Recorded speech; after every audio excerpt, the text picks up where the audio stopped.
Hər biriniz növbəti dərsimizdə xoş gördük. Biz bu gün Kul School'un hazırladığı 4-cü sinif şagirdləri üçün sınaq 6-nın izahına baxırıq. Siz də bu cür izahları bəyənirsinizsə, faydalı hesab edirsinizsə, videonu bəyənməyi və kanala abunə olmağı unutmayın. Təbii ki, videonu istəsəniz dostlarınızla da paylaşa bilərsiniz. Başladıq birinci sualla. Hər hansı elm, texnika, mədəniyyət və sair sahələrinə aid olan sözlərə nə deyilir? Təbii ki, biz bunu yeni öyrənmişik dostlar. Bu termin adlanır. Hər hansı elm, texnika, mədəniyyət mövzusuna aid olan sözlər. Qırmızı rəngli sözlər şəkilçi artıraraq izahı verilmiş sözü tapın. Deməli, kənddə yaşayan insana nə deyilir dostlar? Kəndçi və yaxud kəndli. Kəndli demək daha doğrudur. Qayğı çəkən, qayğı göstərən, qayğıkeş.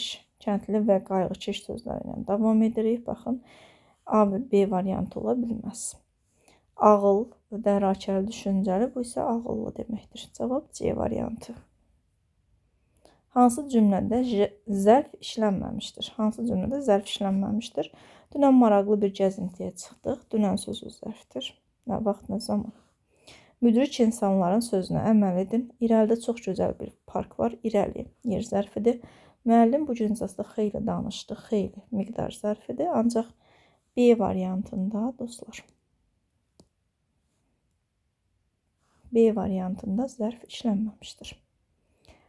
Sözün tələffüzünə görə təhlil qaydalarından hansı səhv verilib? Sözdəki hecaların sayı müəyyənləşdirilir. Bəli. Səs tərkibinə görə saitlərin növləri müəyyənləşdirilir. Bəli. Sözün səs tərkibi müəyyənləşdirilir. Bəli. Səs tərkibinə görə samitlərin növləri müəyyənləşdirilir. Bəli. Amma dostlar, biz burada nəyə diqqət eləməliyik? Deyir ki, tələffüzünə görə təhlil qaydası. Biz sözün tələffüzünə görə təhlil ediriksə, bu zaman sözdəki hecaların sayını dostlar, onun yazılışı üzərində müəyyən edirik. Yəni, tələffüzünə əsasən müəyyən etmirik. Ona görə cavabımız olacaq A variantı. Davam edək. Deməli, müəyyən suala cavab verir və cümlə üzvü olur. Söhbət nədən gedir və sayı nə qədərdir? Müəyyən suala cavab verir və cümlə üzvü olur. Biz bu fikri əsas nitq hissələrinə aid edə bilərik. Çünki əsas nitq hissələri müəyyən bir suala cavab verir və cümlə üzvü olur. Ona görə cavabımız olacaq D variantı. Nöqtələrin yerinə uyğun gələn sözü seçin. Düşmənlər başa düşdülər. Mübariz İbrahimov qəhrəmanı olan bir dövlətə qalib gələ bilməzlər. Əlbəttə düşmənlər başa düşdülər ki, Mübariz İbrahimov kimi, baxın, burada əlbəttə ilə başlayır, amma daha uyğun gəlmir. Ona görə uyğun deyil. Hətta düşmənlər başa düşdülər ki, kimi olmaz artıq. İkinci uyğun gəlmir burada da. Burada daha uyğun gəlmədi. Sanki düşmənlər başa düşdülər ki, Mübariz İbrahimov qədər qəhrəmanı olan, nəhayət düşmənlər başa düşdülər ki, Mübariz İbrahimov kimi qəhrəmanı olan bir dövlətə qalib gələ bilməzlər. Söhbət C variantına gedir. Buradakı köməkçi nitqlər daha uyğundur. Meşəbəyi sözünün fonetik təhlili ilə bağlı hansı məlumat səhvdir? 8 hərfdən ibarətdir. 4-ü sait, 4-ü samitdir. Tərkibindəki 2 samitin cingiltili qarşılığı yoxdur. Ahəng qanuna tabedir. Tərkibində işlənmiş bütün saitlər incədir. Bəli, tərkibində işlənmiş bütün saitlər incədir. Ahəng qanuna tabedir fikri doğrudur. Çünki ahəng qanuna tabedir. Tərkibindəki 2 samitin də cingiltili qarşılığı yoxdur. Burada cingiltili qarşılığı M cingiltili samitinin kar qarşılığı yoxdur. Digərlərinin isə var. Ona görə bu doğru fikir deyil. Cavab B variantı. 8 hərfdən ibarətdir. 4 sait, 4 samit. Bu doğrudur.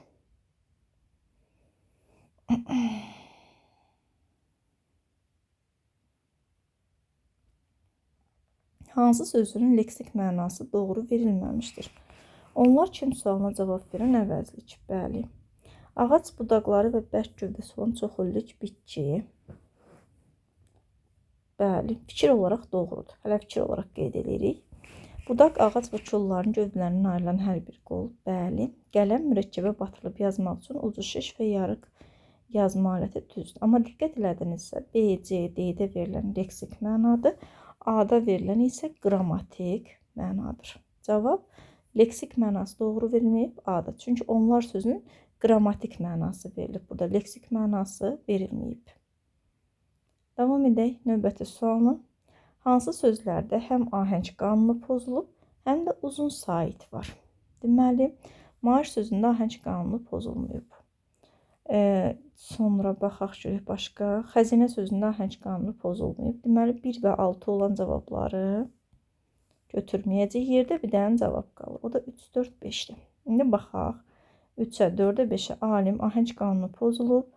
Deməli, 4-də cəsarətdə pozulub, 5-də alicənabda pozulub. Ahəng qanunu. Uzun sait varmı? Bəli, alim deyirik. Alim demirik. Cəsarət deyirik. Cəsarət demirik. Alicənab deyirik. Burada da uzanma var. Cavab D variantı. Hər bir sözün qarşılığını uyğunlaşdırın. Çaşmaq nə edəcəyini bilməmək, özünü itirməkdir bu. Narahatlıq keçirmək, çox düşünmək, fikir götürməkdir. Təsadüfən görmək, gözünə sataşmaqdır. C, A, B. Cavab C variantı.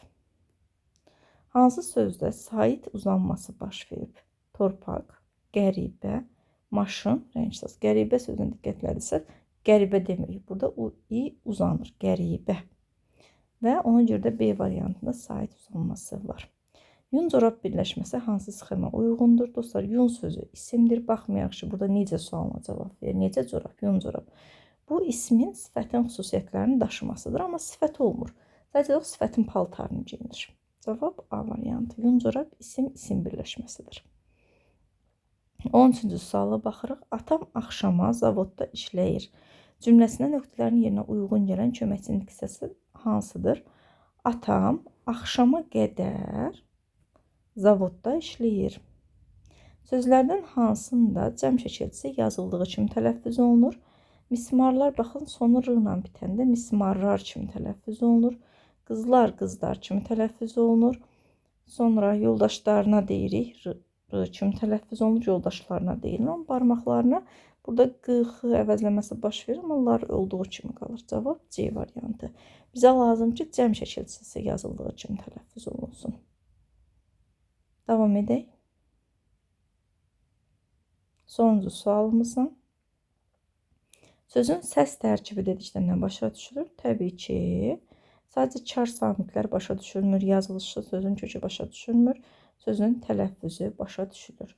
Belə dostlar, sonuncu Azərbaycan dillə bağlı sualı izah etdik, riyaziyyatı isə növbəti videoda izah edəcəm.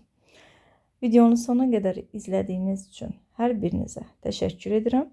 Bu cür izahlar üçün səhifəmizi izləməyi unutmayın. Videoları bəyənin, WhatsApp statuslarınızda paylaşa bilərsiniz. Sağ olun, görüşmək ümidilə.